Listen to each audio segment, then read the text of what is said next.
Hey, what's going on, folks? It's Mike here, and welcome to the next lesson in our C++ series. Now, this lesson is something that I think all C++ programmers should at least be aware of because it's going to help you at the slightest when you're debugging your code. And it's something that's not really a language feature, but rather something part of the language that helps us talk about values, ownership, and eventually this topic of move semantics. So eventually I'm going to do a lesson on move semantics. Maybe you've heard this term, maybe you haven't, but it has to do with ownership, and it's going to be useful when we talk about things like smart pointers, which I think you will care about in the future. So bear with me in this lesson. It's going to be a little bit more on the theory side, or just talking a little bit more about what goes under the hood in C++. So with that said, let's go ahead and dive into this lesson, which is about Lvalue and Rvalues. And as well, I'm going to talk about Lvalue references and Rvalue references as well. So with that said, let's go ahead and switch to the screen here. So just to give an example here of some code here, I'm going to go ahead and just create a temporary C++ file here. And let's make it relatively big just so you can see what's going on here. And I'll create a main, and all these examples are going to be small here. And again, what we're talking about is this idea of Lvalues and Rvalues. And we'll get to some of these other terms you may have heard of, like Lvalue references or Rvalue references. So let me go ahead and just define what an Lvalue is, just to give you some idea of, again, what this topic's all about. And I think as a C++ programmer, you'll have some intuition about what this is. Because if I create some variable in memory here, for example, int I, and I should assign it something, well, I must have some sort of memory, something allocated for it. In this case, it's been a stack allocated variable. It lives somewhere, and its sort of block scope is within these curly braces. So we have some sort of storage here. And that's describing what an Lvalue is. So it is something, and I'll go ahead and give a rudimentary definition of this, something with a memory location. And you can think of this as anything where you can take the address of. So for example, address of I as an example. And I'll surround it with parentheses just to make it a little bit clear here. That's the idea of what an Lvalue is. You can think of this L as sort of location value. Some folks traditionally have thought of this back in C as the left-hand side of an assignment. When you're creating a new variable, it's something that appears on the left-hand side. Of course, it can always appear on the right-hand side, and I'll have to talk about that in a little bit as well. Okay, so by elimination, we can say that an Rvalue is literally something that's not an Lvalue, but let me go ahead and give something a little bit more principled to what this definition is. So we can say, and I'll put in parentheses, can only, or I should say, let me be a little bit careful because we might want to dig through the spec here, but on the right side of an assignment. Okay, so that's one way we can look at an Rvalue. So looking at the example that we have here, I've described to you what an Lvalue is, and that's I. Well, what's on the right side of an assignment when we were first creating this variable? It's 10. So that's what an Rvalue is. And it doesn't point anywhere. So it does not point anywhere. That is, I can't take the address of 10. There's no storage for it. So again, you can sort of play around with these definitions here and just look at Rvalue and say, well, that's something I can't take the address of.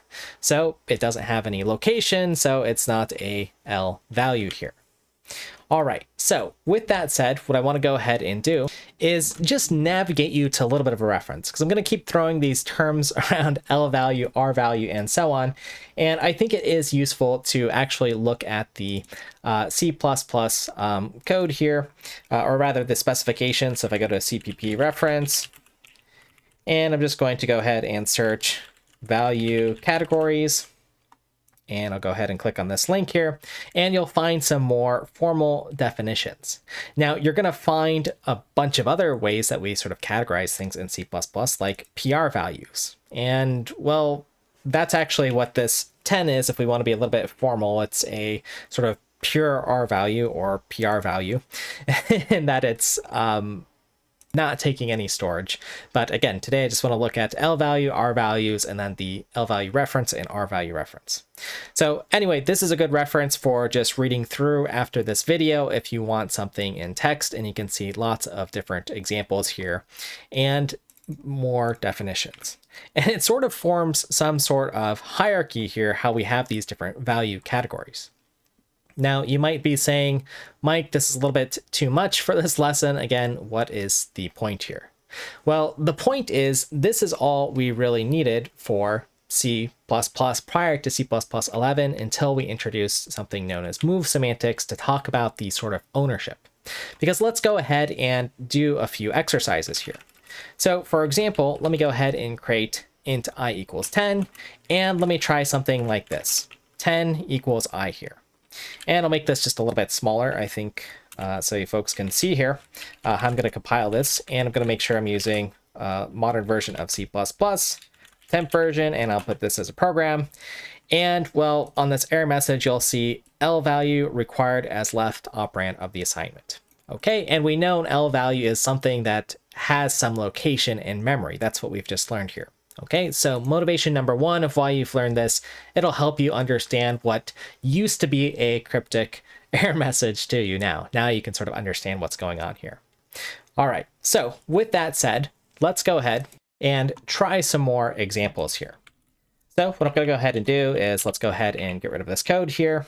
And I'll create an integer here, a, b here, and I'll do something like c equals a plus b. Okay, so here are some examples here. Now I'll go ahead and leave the definitions up here, and if you'd like, you can take a moment to pause the video. And my question is, which of these, or what in this code here is an L value and what is an R value? And I'll give you a moment to, again, just think about it with this definition. And just to give you a little hint here, I'm going to wrap a plus b in parentheses, so you can think of that as one sort of expression or one sort of value that could fit into these categories. All right, so have you had enough? Are you ready to think about what the answers are?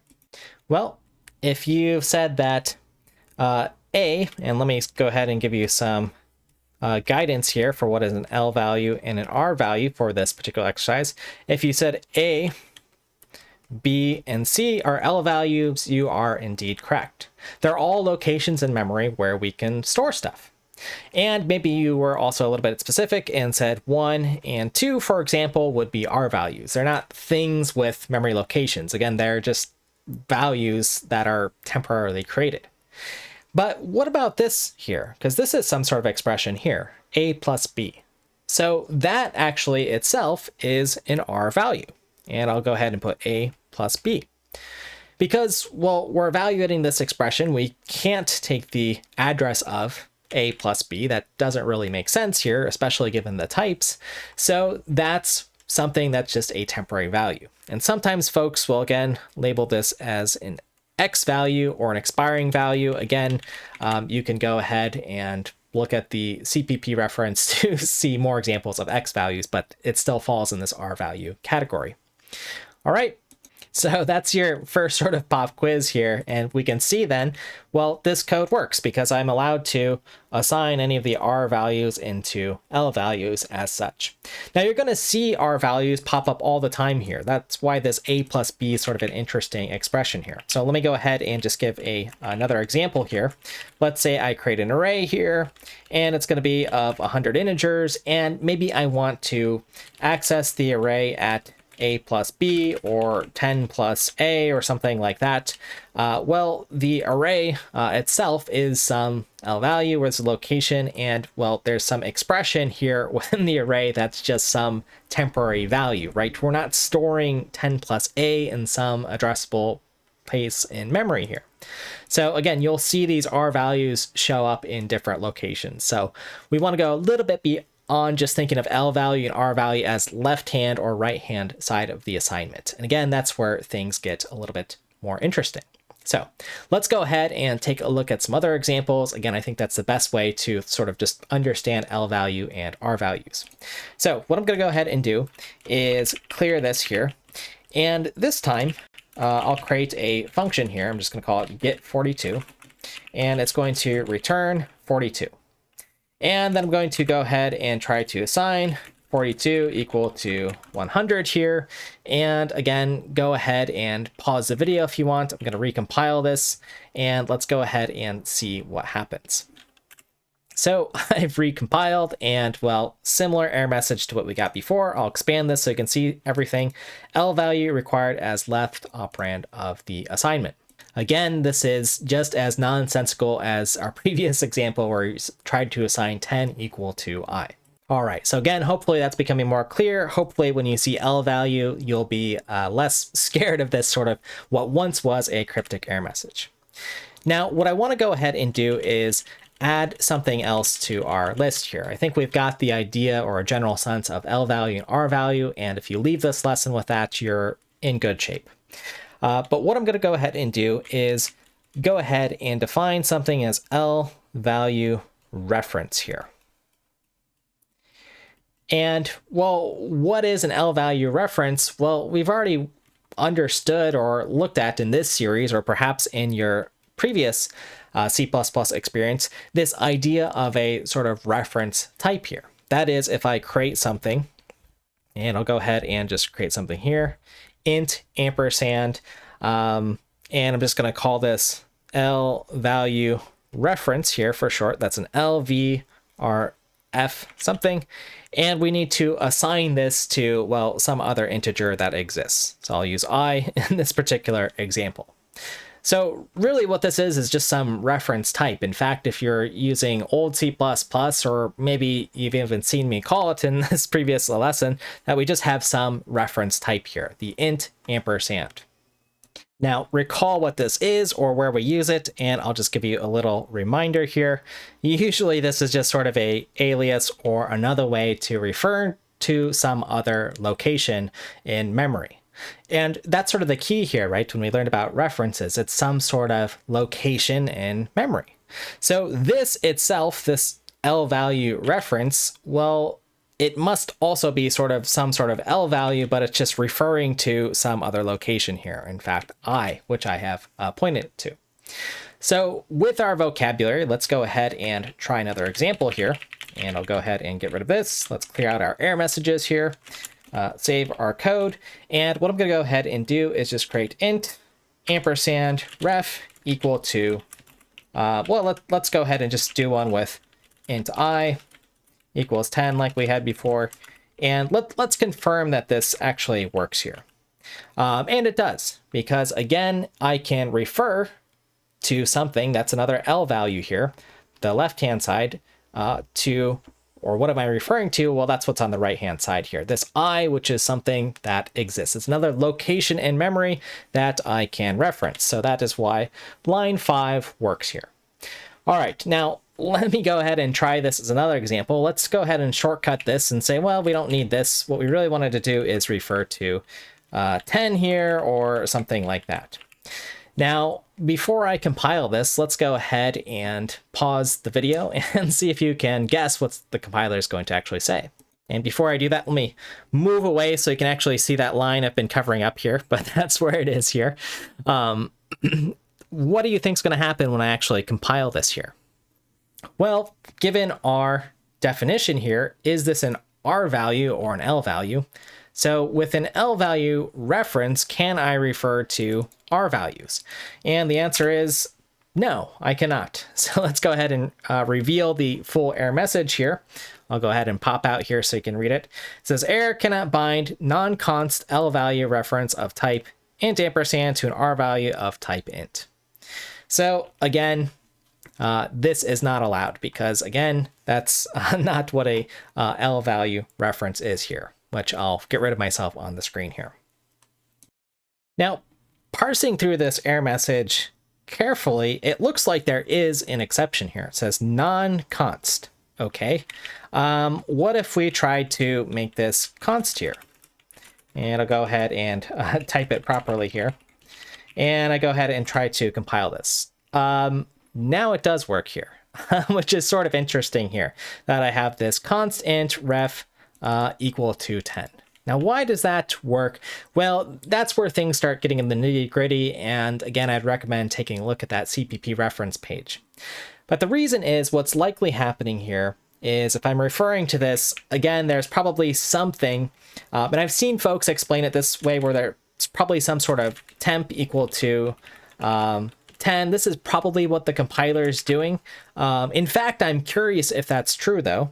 So we have a tool to actually explore this, Compiler Explorer. So let's go ahead and take a look. So if you haven't seen it, Compiler Explorer is a great tool. I've copied into the left-hand side what we've had here. I'll go ahead and make it a little bit larger so you can see. And clearly this was not working. So our theory was if I make this const, there must be some sort of temporary storage somewhere. So in fact, if I highlight over this, and why I love this tool is it's color coded, so you can see where I'm hovering over and you can see the shade changed, or if you have trouble seeing the colors, you can see the corresponding bars to this line here. Okay, so it looks like there is some movement here of 10 into some register somewhere here. And then we're able to load that effective address here or refer to it. Now, again, if you don't read assembly, that's fine. I happen to like Intel or AT&T, excuse me, assembly here. So I can read this source, move to destination. And again, we can see there's some sort of temporary here. And again, why this sort of makes sense is it's likely, or at least compilers have the freedom to, for const, to the best of my understanding, and this could be compiler sort of dependent, to store this literal value 10 somewhere, or just sort of generate code that does this trick here. So anyway, that's just sort of the proof of what's actually going on, or why this is fine, why we can get away with this sort of const here. Because, well, this is going to end up being some L value somewhere in the compiler or some temporary variable. All right, so that's the idea with L value reference. And again, I'll move out of the way so you can see L value reference here. All right, so let's go ahead and try a few other examples here. And let's go ahead and write another function here. And this one I'm going to call, let's call it set value to 99. And I'm going to pass it in by reference here, change me. And whatever we pass in here, I'm going to set the value to 99. So something like this here. Now let's go ahead and see two examples of whether it's going to work or not work here. So int I equals 10 here. And I'm going to call this function set value to 99 with I. And you pause the video and think about, will this work or will this not work? And, well, if I go ahead and save this code here, recompile, this works here because I'm able to refer to or find this memory location somewhere and it'll change it to 99. But again, what if I try something like this, 10 here, and I'll even get rid of I here just so we can be 100% sure. And again, we're going to get some error messages here. So I'll go ahead and show you the full message here. Same error, cannot bind non-const L value to reference type and star, and so on and so on. Now, the reason I'm sort of showing these messages here, again, even though they're repeats, is you might find yourself in code finding weird situations where there's L value reference or R value reference, which we'll get to. And the idea is, write a small program and see if you can understand where that message might be coming from. This might be deeply embedded in your code somewhere, but now that you know a little bit about L value and R values, you'll see this happen. And in fact, in code bases, sometimes what you'll see is folks will say, well, I really want this to be fine to pass in R values, so we'll make this const here. And let's go ahead and try to recompile this. Well, this is fine as far as the argument's concerned, but doing anything with this R value is not okay. So I can go ahead and comment this out and try to run this, and it will work because, well, what we learned last time is this is essentially an L value. It's const, it's not changing, it's going to be stored in memory somewhere because it's a const. All right, so with this said, let's go ahead and take a look at the last thing here, which I'm going to add, R value references. And just looking at what we've done in C++ so far here, really Lvalue reference, again, is just the same as ampersand. It's something that you already really knew or were using, but now you know it has this name, or at least in C++ 11 and beyond, modern C++, we have a way to talk about this. So for Rvalue references, I want to do a few examples, and then we're going to later in another video talk about something known as move semantics, which will give you an idea a little bit about what R references are, or Rvalue references, excuse me. And you could probably guess what they are if you know what Lvalue reference is, the ability to refer to some location in memory or reference it with some other alias. Okay, so let's go ahead and just look at a simple example here. And what I'm going to do here is create a int here, and I'll just call this Rvalue reference for short here, and set it equal to 10 here. Now this actually isn't an Rvalue reference though. Let's go ahead and try to compile it. In fact, we're going to get an error here because this is a Lvalue reference.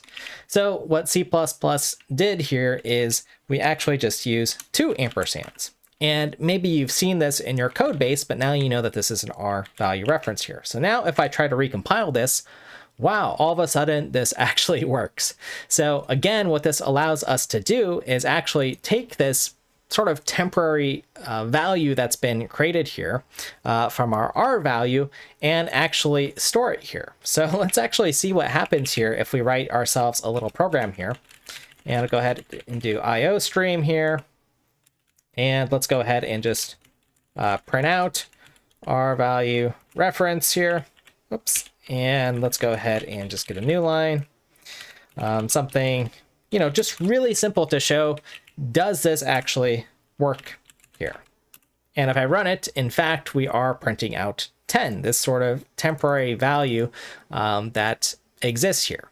Now, why do we care about this? And again, this is something I want to motivate in another video, but sort of just to give you a teaser to maybe watch those videos as they come out, and make sure you like and subscribe so that you don't miss those, is this idea of, well, what am I actually doing when I have some other expression like this here? A equals 1, int b equals 2, int c equals a plus b. And we sort of learned about this as one of our first examples with Lvalue and R values, right? A, B, and C are all L values, 1, 2, and A plus B are all the R values. But what we're really doing here is we're creating some temporary storage or some instruction here, at least in the result of, say, A plus B. And, well, we're copying this value or the result of this expression into C. But with this example here, we're really, or at least the idea that we're moving to, is that we don't want to just keep copying things and evaluating these results and sort of generating them. So instead, it might be more efficient for us to just move something that's already been created somewhere, such as this, or perhaps I won't use this as an example because this one's relatively simple, but if you've created two strings, for example, which is probably a little bit better. So let me go ahead and get rid of this. And let's go ahead and add in string. And we're just going to create two strings here, S1. And again, I'll use myself as an example. String 2. And a really long string here. Just imagine it's 1,000,000 characters or something. Well, what I might want to do is, again, create that string 3 and do something like S1 plus S2, and we have to go through all this concatenation and so on of S1 and S2, put that in temporary storage, and then copy that into S3. So a bunch of different steps that have to be done, right? There's this extra, well, evaluate this, whatever this is, and then copy that result into S3. This is invoking, you know, a copy the copy assignment constructor when we build this object. So instead, what I might want to do is say, look, I've already done the work of creating this, so why not just move those values into S3 here? So we learned about ampersand, and we know that this is a R value on the right side. So let's go ahead and just refer to, well, whatever the result was of S1 and S2. Don't bother to do the copy into all of S3's memory, which again might further invoke further copies or expansions within this data structure and so on. So again, this is why we care about this. And let's go ahead and just see, can we actually use S3 here? And I'll go ahead and recompile it. So this compiles and you get Mike, and imagine this is a really long string where there's lots and lots of characters here. So I think this is a exciting teaser, or I hope it will be, on some other lessons that I want to do on move semantics, and then eventually talking a little bit about smart pointers, so we understand what's going on when we talk about transferring ownership and some of these things. Now, just to give us a little bit of motivation, I want to go ahead and bring back Compiler Explorer here and put in this example so we can actually see in the assembly, does this save any actual copies? So here's the Compiler Explorer, the first example that we have here, and the second example where we're using these new Rvalue references. Now, we're going to have to learn a little bit more about what's going on here to see if we actually get some sort of speed increase. All right, so just observing the assembly, let's see if we can get any intuition or answers as to what's going on here, or are these even different things in C++? So again, here's the first example where I'm just concatenating the two strings here, and I can see the instructions here. And I'll tell you this call here, which I'll make a little bit bigger, that's just calling the constructor here to build S3 here, and also take care of some other stuff with the plus operator, is essentially the same. Now, see here, there's a little bit of other stuff going on here, and it looks like there's some other movement into registers here. Now, does creating more instructions result in faster or slower assembly? Well, we have to measure. And I did do a quick measurement here, but there's really no meaningful results here with such a small example here. So we're going to have to think about this a little bit more and why we might want to do this. But in order to do that, I need to introduce move semantics, which again will come in a later video. But I think it was at least interesting to at least know some of these tools, or do a little bit of introspection here by looking at the assembly that's generated and then running a quick benchmark. Now, of course, we want to probably build this out a little bit more so we can understand. So here is our code here with the Rvalue references, just to see what's going on. So before I close the video, I just want to show one other thing that I think might be useful for folks who are learning this stuff here. And I've coded a little example here, but just want to show you what it looks like here. Let me make it small enough so it fits in the screen. Basically, if you want to figure out or keep track of what are the different types of Lvalue or Rvalue references, well, there is a way to do that if you include the C++ type traits library here. So you can look at is Lvalue reference, is Rvalue reference, and so on. So if I go ahead and recompile this program here, G++, I'm using C++ 17. This is called main. I'll put the program.